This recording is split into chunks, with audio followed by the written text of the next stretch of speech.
Hello friend, welcome back to the next lecture.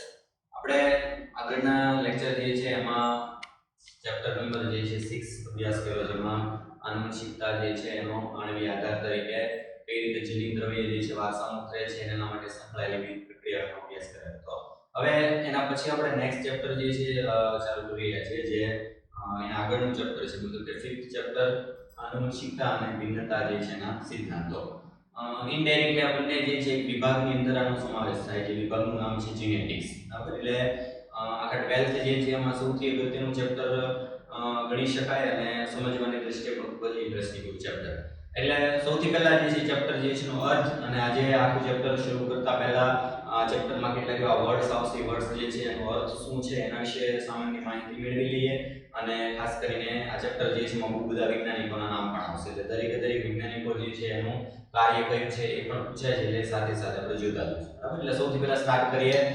Word આવે છે genetics. Genetics જે છે એનો મતલબ શું છે? બરાબર, તો આનુવંશિકતા અને ભિન્નતાના સિદ્ધાંતો જે છે એક મુખ્ય જે છે એક બ્રાન્ચની અંદરના પેટા વિભાગ છે, જેનું બ્રાન્ચનું નામ છે જીનેટિક્સ, એટલે કે જનીન વિદ્યા. બરાબર, એટલે સૌથી પહેલો શબ્દ આવે જનીન વિદ્યા જે છે શું છે, અને આ શબ્દ આપનાર વૈજ્ઞાનિક કોણ છે? તો શરૂઆત કરીએ. સૌથી પહેલા જીનેટિક્સ શબ્દ જે છે આપનાર વૈજ્ઞાનિક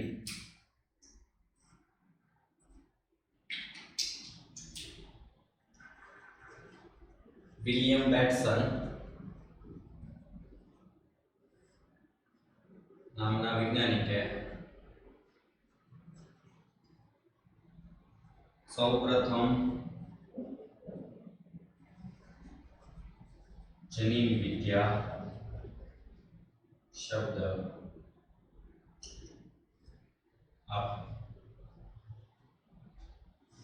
સૌથી પહેલો ક્વેશ્ચન, જીનેટિક્સ અથવા તો જનીન વિદ્યા વર્ડ આપનાર વૈજ્ઞાનિક કોણ છે? વૈજ્ઞાનિક જે છે એનું નામ થશે વિલિયમ બેટસન. હવે બેટસન નામના વૈજ્ઞાનિક જે છે એને સૌથી પહેલા જીનેટિક્સ વર્ડ આપ્યો. હવે બીજી બાબત અગત્યની કે જીનેટિક્સ જે છે શું છે? જનીન વિદ્યા જે છે શેની અંદર જે છે એનો સમાવેશ થાય છે? જીનેટિક્સ વાળો ભાગ જે છે એના બે મુખ્ય વિભાગ છે. મતલબ કે આખું જીનેટિક્સ જે છે એના બે આખા આધાર છે. એમાંના બે આધાર એ તમારું ચેપ્ટરનું નામ છે. એમાં પહેલો આધાર છે આનુવંશિકતા, બીજો આધાર છે ભિન્નતા, ઇનહેરિટન્સ અને વેરિએશન. બરાબર, વર્ડ જે છે આપણે આગળ ઓલરેડી ભણી ગયેલા છે. બરાબર, તેમ છતાં આનો ટૂંકમાં જે છે સમજી લે કે આખી જનીન વિદ્યા બ્રાન્ચ જે છે, બરાબર, એના બે મેઇન આધાર સ્તંભ છે. એક છે આનુવંશિકતા, બીજો ભાગ છે ભિન્નતા. ટૂંકમાં લઈએ, આનુવંશિકતાનો મતલબ શું થશે કે માતા પિતા જે છે પિતૃઓના લક્ષણો જે છે એના સંતાનોમાં ઉતરી આવવાની એક ઘટના. આવી ઘટના જે છે આનુવંશિકતા તરીકે ઓળખાય. અને જે માતા પિતામાંથી સંતાનોમાં લક્ષણો વારસા મળે છે, એ મળતા લક્ષણો જે છે એનાથી એની પછીની પેઢી જે છે એમાં થોડા વેરિએશન આવે છે, લક્ષણો થોડા બદલાય છે. એ જે લક્ષણોમાં જોવા મળતું જુદાપણું એ થશે ભિન્નતા. એટલે બંને જે છે એનો ટૂંકમાં પહેલા અર્થ લખી લઈએ. તો આનુવંશિકતા જે છે એનો અર્થ થશે પિતૃ તરફથી સંતાન પેઢીમાં લક્ષણો વારસામાં ઉતરી આવવાની ઘટના. એક એવી ઘટના જેનાથી પિતૃ તરફથી લક્ષણો જે છે એના સંતાન પેઢીમાં વારસા મળે છે, અને એની સાથે જોડાયેલું ભિન્નતા.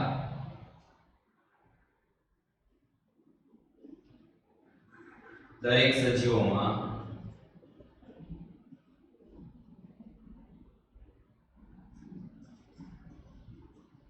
લક્ષણોના વૈવિધ્યતાને ભિન્નતા કહે છે. એટલે કોઈ પણ સજીવ સમાન નથી. કંઈક ને કંઈક અંશે જે છે એમાં કંઈક જુદાપણું જોવા મળે છે. એ બે સજીવો જે છે કોઈ પણ જાતિ એક જાતિના હોય કે અલગ અલગ જાતિના હોય, એમાં કંઈક ને કંઈક અંશે જુદાપણું જોવા મળે. જુદાપણું હોવા માટેની જવાબદાર ઘટના કઈ છે? એ ઘટનાનું નામ છે ભિન્નતા અથવા તો વેરિએશન. દરેક સજીવમાં જોવા મળતા લક્ષણોના વિવિધતા. બરાબર, લક્ષણોમાં જોવા મળતી વિવિધતા. એ વિવિધતા જે છે એને નામ આપ્યું છે ભિન્નતા. અને ભિન્નતા અને આનુવંશિકતા આ બંને બ્રાન્ચ જે છે બંને તબક્કા સાથે જોડાયેલું વિજ્ઞાન, વિજ્ઞાનનું નામ છે જીનેટિક્સ. આ વર્ડ પણ આપ્યો છે જીનેટિક્સ વર્ડ જે છે આપણા વૈજ્ઞાનિક છે વિલિયમ બેટસન. બરાબર. હવે આનુવંશિકતા ભણવાનું છે. આખા ચેપ્ટર જે છે અડધો ભાગ આનુવંશિકતા છે. એના માટે કયા કયા પ્રયોગો થયેલા છે, એના પછી તારણ મળેલા છે એ, અને એના પછી આપણે ભિન્નતા જે છે, ભિન્નતા શું છે, કઈ રીતે વારસામાં જે ભિન્નતા મળે છે, એના માટે જવાબદાર ઘટકો કયા કયા છે, એના વિશે આપણે અભ્યાસ કરશું. બરાબર. હવે એના પછી આજે આખા ચેપ્ટર જે છે એમાં સાથે સંકળાયેલા કેટલાક વૈજ્ઞાનિકોના નામ કયા કયા છે જોઈએ. તો આગળ જેમ આવી પ્રમાણે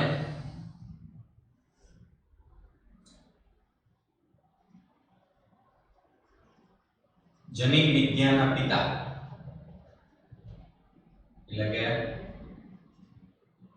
father of genetics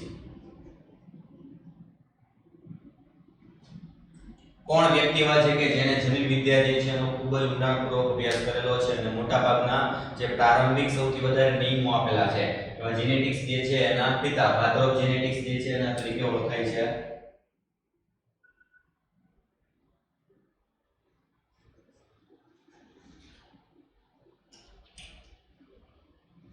G. J. Morgan એટલે કે થશે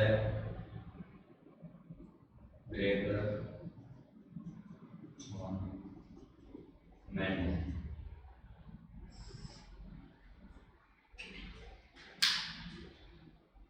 ગ્રેગર જોન મેન્ડલ અથવા બહુ સાદું નામ ટૂંકમાં નામ છે મેન્ડલ. મેન્ડલ જે છે એ જનીન વિદ્યાના પિતા તરીકે ઓળખાય છે. એટલે સ્વાભાવિક છે કે આ ચેપ્ટર જે છે એની આપણે શરૂઆત જ કરશું મેન્ડલ જે છે એના સૌથી શરૂઆતના પ્રયોગો દ્વારા. મેન્ડલ જે છે એને ખૂબ જ પ્રયોગો કરેલા છે અને જ્યારે કોઈ પણ જે છે કોષની અંદર કોષ કેન્દ્રની માહિતી નહોતી એ સમય પહેલા જે છે એને ઘણા બધા પોતાના કાલ્પનિક નિયમો આપેલા છે અને નિયમો પરથી આખી જનીન વિદ્યા જે છે એ બ્રાન્ચનો જે જન્મ થયો એના પરથી આગળ ઘણા બધા સંશોધનો થયા. એટલે મેન્ડલ જે છે એ વૈજ્ઞાનિક જનીન વિદ્યાના પિતા તરીકે ઓળખાય. એના પછી સેમ એવી જ રીતે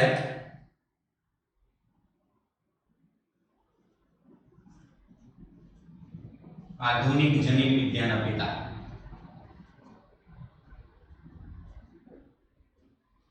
શરૂઆતમાં સૌથી પહેલા જે છે જેણે પ્રયોગો કરેલા હતા એ મેન્ડલ હતા.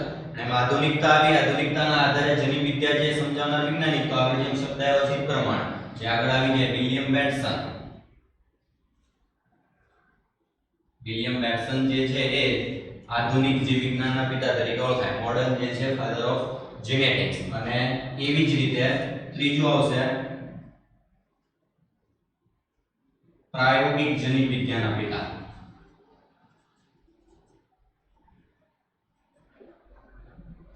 જે જનીન વિદ્યાના અલગ અલગ જે છે સંશોધન કરવા માટે ખૂબ જ વધારે પ્રાયોગિક પરિણામો આપ્યા હોય અને પરિણામને આધારે ઘણા બધા સચોટ જે છે નિયમો આપેલા હોય એવા વૈજ્ઞાનિક જેણે મેન્ડલના પ્રયોગો જે છે એને અલગ અલગ પ્રાણીઓમાં ખાસ કરીને પ્રયોગો કરી જે છે એના નિયમો આપેલા છે એવા વૈજ્ઞાનિક એ ગણાશે પ્રાયોગિક જનીન વિદ્યાના પિતા. તરીકે નામ છે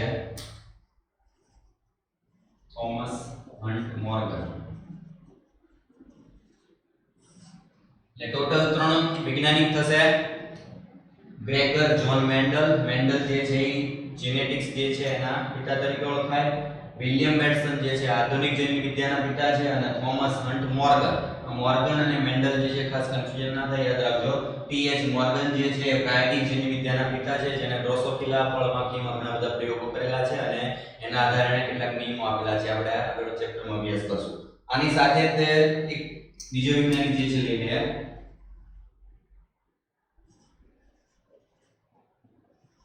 જનીન શબ્દ આપનાર વિજ્ઞાની જેણે સૌથી પહેલા જનીન જે જેવો શબ્દ આપેલો છે એ વૈજ્ઞાનિકનું નામ છે જોહાન્સન.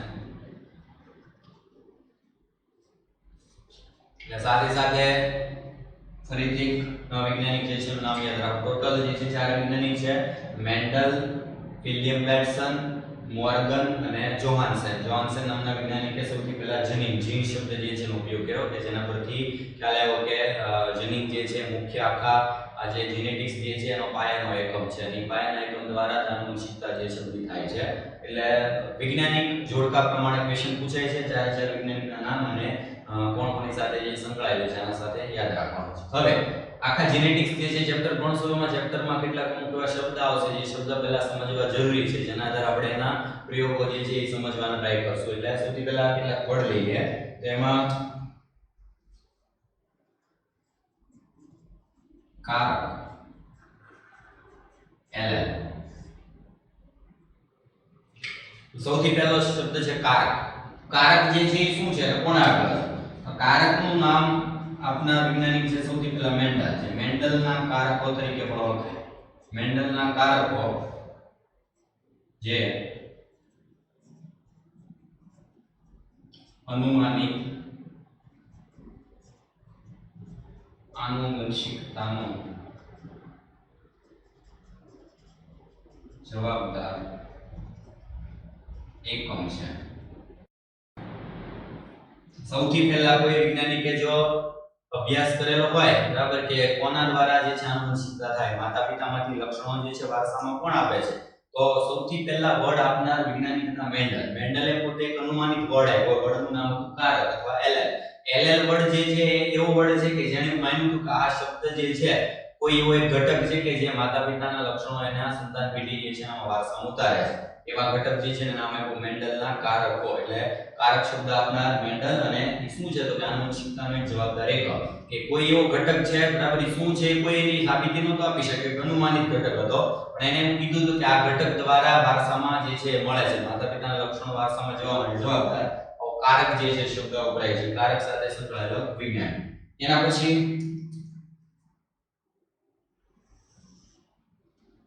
નેક્સ્ટ શબ્દ આવશે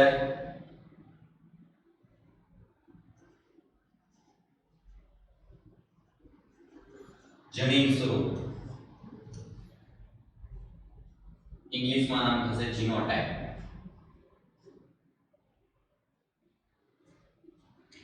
જનીન સ્વરૂપ જે છે એનો મતલબ શું? તો બે આવા વર્ડ છે, આખી જે છે ચેપ્ટરમાં ભણશો એટલે તમને ખ્યાલ આવશે. જીનોટાઇપ્સ અને ફિનોટાઇપ એવા બે વર્ડ છે. સૌથી પહેલું સમજી લે જનીન સ્વરૂપ એટલે શું.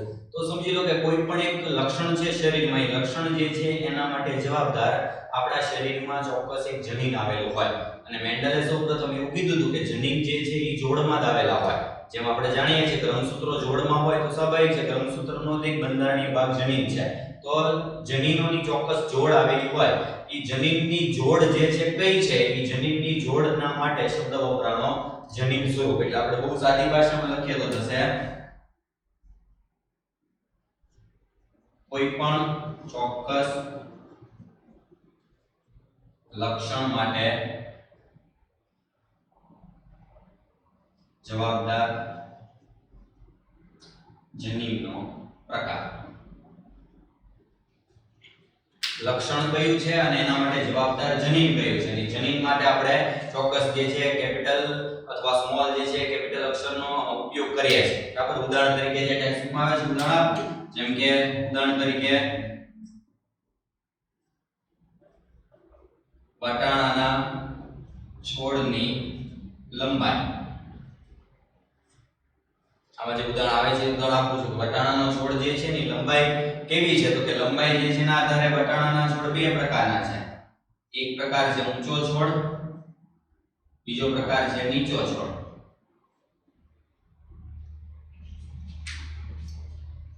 તો મેન્ડલ જે છે એને વટાણા છોડ જે છે એનો ઉપયોગ કર્યો તો લંબાઈ તરીકે. લંબાઈમાં બે પ્રકાર શક્ય છે, કાં ઊંચો છોડ હશે અને કાં નીચો છોડ હશે. ઊંચા છોડ અને નીચા છોડ માટેના જવાબદાર જનીન સ્વરૂપ જે છે એ બે પ્રકારના છે. દાખલા તરીકે ઊંચો છોડ જે છે એનું જનીન સ્વરૂપ છે એક બે કેપિટલ ટી. ટી એટલે ટોલ પર. કેપિટલ ટી જે છે અને સ્મોલ ટી વર્ડ વાપરેલ ટોલ પરથી. અને ઊંચા છોડ માટે બીજો વર્ડ આવશે કેપિટલ ટી સ્મોલ ટી. નીચા છોડ માટેનું જનીન સ્વરૂપ છે બંને સ્મોલ ટી. બરાબર. એટલે જો જનીન પ્રકાર શું છે, તો જનીન પ્રકાર એટલે કે વટાણાના છોડની લંબાઈ જે છે દર્શાવવા માટે ત્રણ અલગ અલગ પ્રકારના જનીન પ્રકાર શક્ય છે. એક છે બંને કેપિટલ ટી, બીજું છે કેપિટલ ટી અને સ્મોલ ટી, અને ત્રીજું છે બંને સ્મોલ ટી. જનીનો જોડમાં હોય એટલે આપણે બે અક્ષરો જે છે દર્શાવેલા છે. આપણે આગળ પણ શું કહેવાય, કેપિટલ શું કહેવાય અને સ્મોલ લેટર જે છે શું કહેવાય. એટલે કેપિટલ બંને સ્મોલ ટી, બંને કેપિટલ ટી, બંને સ્મોલ ટી અને બંને એક એક હોય. એના આધારે એના પાછળ પેટા પ્રકાર પડે છે, પણ આ ત્રણેયને જનીન સ્વરૂપ જે છે એના તરીકે ઓળખી શકીએ. બરાબર એવો જ બીજો વર્ડ જે છે એ આવશે સ્વરૂપ પ્રકાર, જેને કહેવાય ફિનોટાઇપ.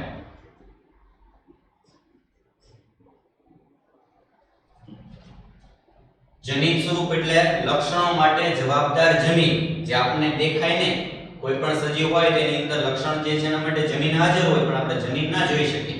એ જનીન કયા કયા પ્રકારના હોય એના જનીન પ્રકાર કહેવાય, પણ એ પ્રદર્શિત કયા સ્વરૂપે થાય છે. બરાબર, દાખલા તરીકે આ ત્રણ પ્રકારના જનીન પ્રકાર છે, પણ એ જ્યારે પ્રદર્શિત થશે મતલબ કે બાર લક્ષણ દેખાડશે ત્યારે લક્ષણ બે જ રીતના દેખાડશે. જેમ કે આ જ ઉદાહરણ માટે લઈએ તો વટાણાના છોડ કાં તો ઊંચો છોડ હોય ને કાં તો નીચો છોડ હોય. તો ઊંચો છોડ જે છે એમાં ઊંચું લક્ષણ એ એનું સ્વરૂપ પ્રકાર કહેવાય, નીચો છોડ તો નીચું લક્ષણ જે છે એ કહેવાય એનું જે છે બીજા પ્રકારનું સ્વરૂપ પ્રકાર. એટલે સ્વરૂપ પ્રકારનો અર્થ શું થશે?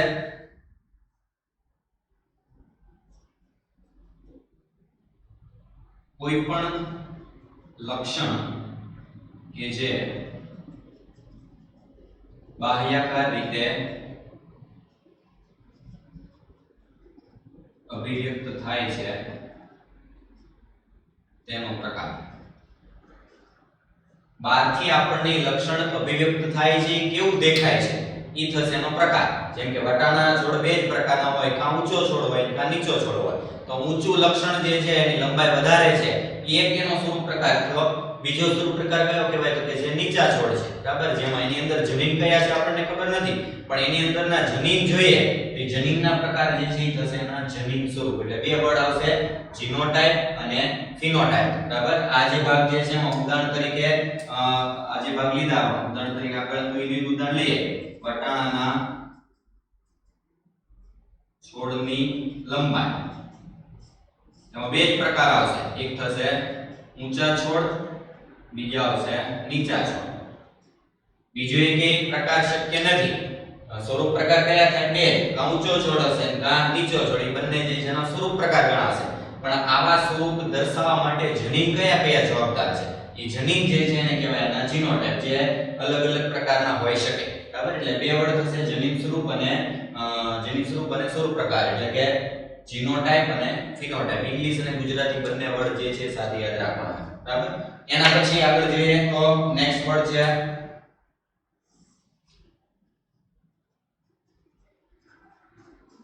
સમયુગ્મી જનીન અને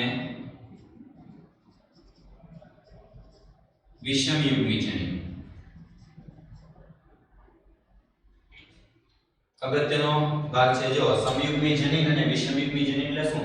તો આગળ દર્શાવ્યું પ્રમાણે કે કોઈ પણ લક્ષણ જે છે એના માટે જવાબદાર જનીનો હોય અને જનીનમાં આપણે કીધું હતું કે આગળ જનીન જે છે ટોટલ જોડમાં હોય, એટલે બે ટોટલ આવેલા હોય જનીન. બે જનીન શું કામ હોય છે? કારણ કે તમે જાણો છો કે કોઈ પણ પેઢી જે છે એનું નિર્માણ થવા માટે લિંગી પ્રજનન થાય એટલે એક નરમાંથી જનીન માળસા મળે, મતલબ કે નરમાંથી રંગસૂત્ર મળશે, બીજું જે છે માદામાંથી રંગસૂત્ર મળે. બંનેના રંગસૂત્ર ભેગા થાય, એ ભેગા થયેલા રંગસૂત્રને આધારે જે નવી સંતતિ હોય એનું જનીન સ્વરૂપ જે છે નક્કી થાય. એટલે સમયુગ્મી જનીન અને વિષમયુગ્મી જનીન જે છે એ કઈ રીતે આપણે દર્શાવી શકીએ? જો તો ઉદાહરણ તરીકે લઈએ, પહેલું છે સમયુગ્મી જનીન.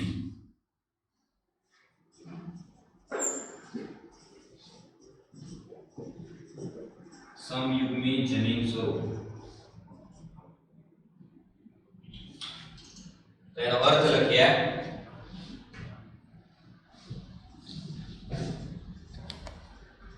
બંને પિતૃ તરફથી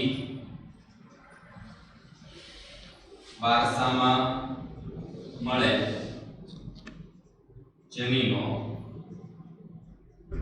ફલિતાંડમાં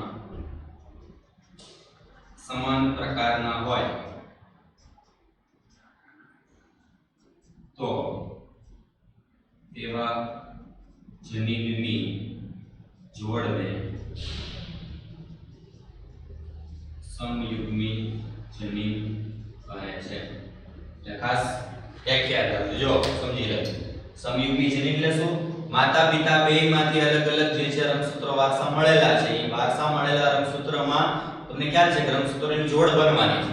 જે જોડ બની છે બે જોડમાં બેયના સરખા જ પ્રકારના જનીન જે છે એને વારસા મળ્યા હોય. બરાબર ફલિતાંડમાં જશે કારણ કે એક નર જન્યુ છે એક માદા જન્યુ છે બે જન્યુ જોડાય એટલે ફલિતાંડ બને તો ફલિતાંડમાં નર અને માદામાં બેયમાં જે જનીન વારસા મળ્યું છે ઈ જનીન જે છે ઈ જો સમાન હોય આપણે એટલે એ વડાવશે મુખ્ય સમાન બંને જનીનો જો સમાન પ્રકારના મળતા હોય તો એનાથી જે જનીનની જોડ મળશે એવી જનીનની જોડને સમયુગ્મી જનીન પ્રકાર જે છે સમયુગ્મી અથવા તો એને શુદ્ધ લક્ષણ જે છે તરીકે આપણે ઓળખી શકીએ એટલે જો સમયુગ્મી જનીન પ્રકાર જે છે એના ઉદાહરણ તરીકે આપણે સમજીએ તો આપણે કીધું પ્રમાણે દાખલા તરીકે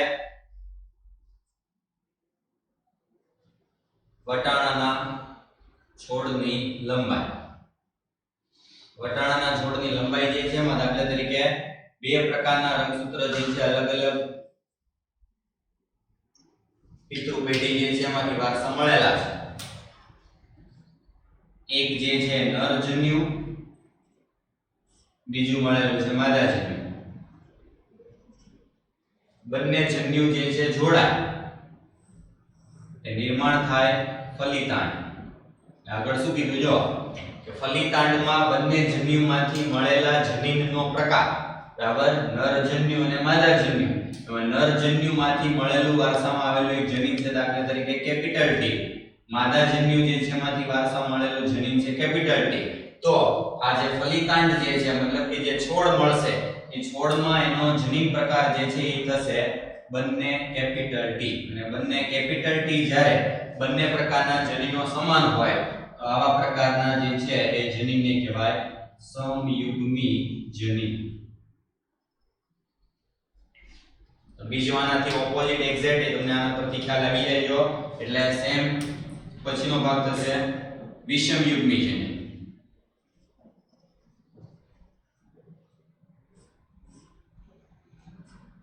વિષમયુગ્મીમાં આના કરતા અલગ થશે ફલિતાંડમાં હાજર જન્યુઓ પૈકી જન્યુઓની જોડ પૈકી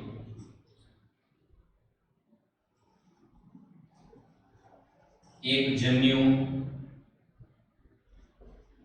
નરમાંથી ભિન્ન હોય તથા બીજા જન્યુ માદામાંથી પણ ભિન્ન હોય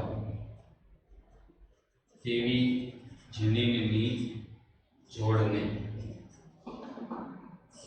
ફલિતાંડની અંદર આ ઉદાહરણ જે છે એમાં પણ એક જનીન વારસા મળેલું છે નર જન્યુ જે છે એમાંથી એ અને બીજા જનીન જે છે એમાં લક્ષણીનું એક છે પણ વારસામાં મળેલું જનીન બદલાઈ જાય ઉદાહરણ તરીકે રંગસૂત્રની જોડ છે એકમાં વારસા મળ્યો છે કેપિટલ T બીજામાં વારસા મળ્યો સ્મોલ t બરાબર એટલે કે એક ભાગ જે છે થશે આ નર જન્યુમાંથી મળતું જનીન બીજું જે છે થશે માદા જન્યુમાંથી નર અને માદા જન્યુ બંનેનું જોડાણ થશે એટલે નિર્માણ થશે ફલિતાંડ આ ફલિતાંડનો જનીન પ્રકાર થશે કેપિટલ T અને સ્મોલ t ઉદાહરણ તરીકે કેપિટલ T અને સ્મોલ t ઉદાહરણ કોનું લીધું છે કે વટાણાના છોડ જે છે એની લંબાઈમાં મતલબ કે આવા જે છોડ જે છે બરાબર એમાં તફાવત શું છે તો કે આમાં બંને જનીનો સમાન હતા આ સમયુગ્મી જનીન છે અને સમયુગ્મી ઊંચો છોડ છે ઊંચા છોડ તરીકે સમયુગ્મી એમાં જનીન પ્રકાર આવેલો છે જ્યારે આમાં બંને જુદા છે વિષમયુગ્મી જનીન આ પણ ઊંચો છોડ છે સુકામાં બંને ઊંચા છોડ છે એ આપણે આગળ સમજશું બરાબર અત્યારે પૂરતી ખાલી આગળ યાદ રાખજો જો બંને વટાણાના છોડની લંબાઈ વધારે છે બે ઊંચા છોડ જ છે પણ એક વટાણા જે છે એના છોડમાં એવો પ્રકાર છે કે જેમાં બંને જનીનો સમાન મેળાપ કરશે તો આવા જે ઊંચા છોડ જે છે એમાં રહેલા જનીનને સમયુગ્મી જનીન કહેવાય અને આવો છોડ જે છે એને કહેવાય શુદ્ધ છોડ શુદ્ધ લક્ષણ જ્યારે જે લક્ષણ જે છે એમાં એક જનીન બીજા જનીન કરતા જુદું હોય મતલબ કે ટોટલ જોડમાં બંને જનીનો જુદા જુદા વારસા મેળવ્યા હોય આવા જનીનની જોડને વિષમયુગ્મી જનીન તરીકે ઓળખી શકાય બરાબર અને એને અશુદ્ધ છોડ જે છે એના તરીકે પણ વર્ણવી શકાય એટલે બે અલગ અલગ પ્રકાર આવશે એમાં શબ્દ આવશે એકમાં સમયુગ્મી એકમાં વિષમયુગ્મી એટલે ફરીથી બંને જે છે એનું ઉદાહરણ આપી આગળ જો તમને ખ્યાલ આવશે જેમ કે આગળ લીધું હતું કે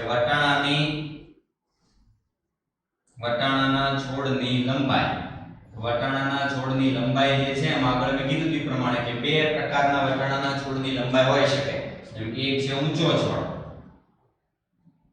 અને બીજો છે નીચો છોડ અથવા વામન છોડ બંને ઊંચા છોડ અને નીચા છોડ માટેના જનીન પ્રકાર લખીએ આ બંને શું થયું કે સ્વરૂપ પ્રકાર જનીન પ્રકાર બે પ્રકારના છે આ બંને capital T capital small T આમાં બંને સ્મોલ ટી આના પરથી તમને એનું જનીન પ્રકાર નક્કી થશે જો જે ઊંચા છોડમાં બંને કેપિટલ ટી હોય એ પ્રકાર કેવો કહેવાશે સમયુગ્મી જેમાં એક કેપિટલ અને સ્મોલ હશે એ થશે વિષમયુગ્મી ફરીથી પાછું નીચો છોડ એમાં બંને જનીન છે સ્મોલ પણ બંને સરખા છે એ પણ થશે સમયુગ્મી એટલે આ રીતે કોઈ પણ લક્ષણ જે છે એના જનીનના આધારે સમયુગ્મી અથવા વિષમયુગ્મી હોઈ શકે બરાબર સમયુગ્મી હોવું એનો મતલબ એના માતા-પિતા બંનેમાંથી એને સરખા જનીન વારસા મળેલા છે જુદું હોવું વિષમયુગ્મી મતલબ માતા-પિતા બંનેમાંથી લક્ષણ માટેના જનીન જે છે એ સમાન મળેલા નથી જોડ જુદી છે બરાબર એના આધારે પછી એની અભિવ્યક્તિ કઈ છે ને આપણે નિયમો આગળ ભણવાના છે